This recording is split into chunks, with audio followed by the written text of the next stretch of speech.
नमस्ते, मैं प्रियांशु आपका दिल से स्वागत करता हूं आपके अपने ही YouTube चैनल पर। अगर आप भी मेरी तरह हिंदी साहित्य की किताबें पढ़ने में रुचि रखते हैं जो कि अधिकतर हिंदी भाषा में होती हैं, तो अभी आप हमारे चैनल को सब्सक्राइब कर दीजिए, साथ ही साथ बेल नोटिफिकेशन को प्रेस कर दीजिए। उससे होगा यह है कि जैसे ही मैं कोई वीडियो अपलोड करूंगा उसका नोटिफिकेशन सबसे पहले मिलेगा आपको। तो दोस्तों, आज हम बात करने वाले हैं दिव्य प्रकाश दुबे के द्वारा लिखी हुई मुसाफिर कैफे के बारे में। दोस्तों, इस बुक में ऐसी क्या स्टोरी है जो इसे रीडर बहुत ज्यादा पसंद करते हैं, इसकी स्टोरी को हम आज अपनी वीडियो में एक्सप्लेन करेंगे। साथ ही साथ हम आपको यही बताएंगे कि इस बुक को आप कैसे खरीद सकते हैं और यह बुक आपको कितने रुपए की मिलती है। तो वीडियो को लास्ट तक वॉच करना क्योंकि यह वीडियो आपको बहुत ज्यादा नॉलेजेबल होने वाला है। चलिए शुरू करते हैं आज का बुक रिव्यू वीडियो। दोस्तों, बुक की स्टोरी जानने से पहले हम इसके ऑथर के बारे में थोड़ा सा जान लेते हैं। दिव्य प्रकाश दुबे जी ने इससे पहले एक बुक और लिखी है मसाला चाय, और फिर लिखी है मुसाफिर कैफे, फिर लिखी है सत्य लागू, और फिर लिखी है अक्टूबर जंक्शन। दोस्तों, सबसे बड़ी बात यह है कि यह चारों की चारों बुकें बेस्ट सेलर बुक रही हैं। बात करूं मैं ऑथर की क्वालिफिकेशन की, तो ऑथर MBA प्लस BTech करे हुए हैं, और साथ ही साथ यह जिस सेमिनार में भी जाते हैं वहां पर अपने जैसा ही एक लेखक युवा खड़ा कर देते हैं। यानी कि इनकी स्पीच में इतना मोटिवेशन होता है कि आप अगर कोई भी आपका ड्रीम हो तो आप उस ड्रीम को पूरा करने के लिए किसी भी हद तक पहुंच जाएंगे। तो आप समझ सकते हैं कि आप एक ऐसे ऑथर की बुक पढ़ने जा रहे हैं जो एक अपनी कलम के द्वारा साथ साथ आपको मोटिवेशन तो करता ही है, साथ ही साथ उसके लफ्जों में भी इतना दम है कि वह किसी भी इंसान को मोटिवेट कर सके। Book story. दोस्तों, जैसे ही आप इस बुक को पढ़ना स्टार्ट करते हैं तो सबसे पहले आपको एक लाइन से परिचित करवाया जाता है। वह लाइन यह है कि सबकी जिंदगी में ऐसी कोई ना कोई कहानी जरूर होती है जिसे अगर वह ना पढ़े या फिर ना सुने तो वह पागल सा हो जाएगा। दोस्तों, इस बात के ऊपर बहुत बड़ा रहस्य छुपा हुआ है और इसी रहस्य को जानने के लिए आप इस बुक को पढ़ते हैं। साथ ही साथ इसके साथ साथ बहुत सारी बातें भी जुड़ी हुई हैं, जैसे कि सुधा और चंदन की प्रेम भरी दोस्ती, साथ ही साथ उनका प्यार, लड़ाई झगड़ा। चंदन जो है वह एक शरारती लड़का है, उनकी उम्र 30 साल है और उन्होंने 30 साल की उम्र में 3 लड़कियों से प्रेम किया है। पहला प्रेम सच्चा प्रेम, दूसरा प्रेम किया है उन्होंने टाइम पास, और तीसरा प्रेम किया है लव इन बाला। तो आप समझ सकते हैं कि उनकी जिंदगी में कोई भी ड्रीम नहीं है, पर जो सुधा है उनकी जिंदगी में बहुत सारे ड्रीम हैं और वह अपने एक एक ड्रीम को डेली टू डेली अचीव करती जाती हैं। तो आप समझ सकते हैं कि इस बुक में आपको मोटिवेशन के साथ साथ हंसी मजाक और बहुत सारी ऐसी चीज़ों से परिचित करवाया जाएगा जिन्हें पढ़ने के बाद आप इनकी द्वारा और लिखी हुई किताबों को भी पढ़ने में इंटरेस्टेड रहेंगे।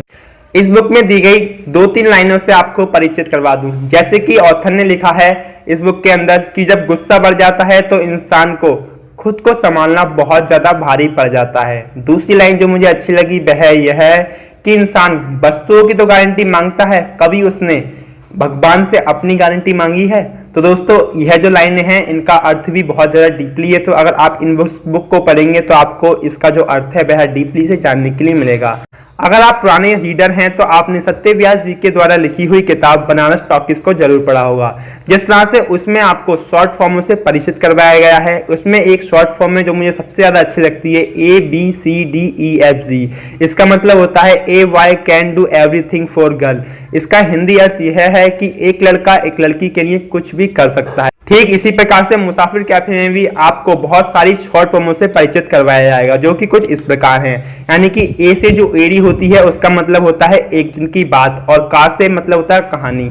अगर ऑथर कहीं पर भी एक दिन की बात लिख रहे हैं तो वहां पर इस पूरी बात को नहीं लिखते हैं, बल्कि वहां पर खाली ए से एडी बना देते हैं और डैश लगा देते हैं। और अगर इन्हें कहीं पर भी कहानी लिखना होता है तो वे खाली का छोड़ के डैश लगा देते हैं। तो आप समझ सकते हैं कि यह बुक आपको कितनी ज्यादा अच्छी लगेगी जब आप इस बुक को पढ़ेंगे।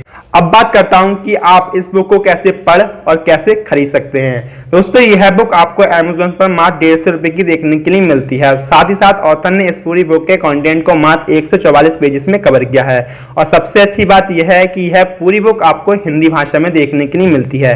अगर आप समझ रहे होंगे कि हिंदी भाषा थोड़ी टफ भी होती है, पर इस बुक में आपको बिल्कुल भी शुद्ध हिंदी देखने के लिए नहीं मिलेगी। इसमें वह हिंदी देखने के लिए मिलेगी जो आजकल हम लोग आपस में बातचीत के रूप में काम करते हैं, यानी कि उसे बात में लेते हैं, जैसे कि थोड़ी हिंदी और थोड़ी इंग्लिश। तो आप समझ सकते हैं जो इसकी लैंग्वेज है बेहद टफ नहीं है और ईजी है।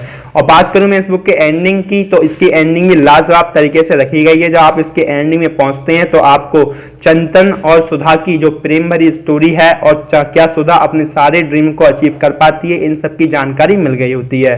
बात करूं पेपर क्वालिटी की और डेकोरेशन की, वह भी काफी अच्छी तरह से दी गई है। और अगर आप इस बुक को पढ़ने में इंटरेस्टेड हैं और खरीदना चाहते हैं तो इस बुक का लिंक नीचे डिस्क्रिप्शन में दे रखा है, आप वहां से इस बुक को परचेज कर सकते हैं। तो दोस्तों कैसा लगा आपको हमारा आज का book review video, please comment करके जरूर बताएं। और साथ ही साथ मुझे यह भी बताएं कि जो इनकी तीसरी किताब है शर्तें लागू, अगर आपको उसका बुक रिव्यू वीडियो देखना है तो प्लीज़ मुझे कमेंट कर दें, क्योंकि मैंने अपने इस चैनल पर ऑलरेडी इनकी 3 बुकों का रिव्यू कर चुका हूँ, मसाला चाय और मुसाफिर कैफ़े और अक्टूबर जंक्शन। अगर आप शर्तें लागू का भी चाहते हैं तो प्लीज़ कमेंट करना ना भूलें।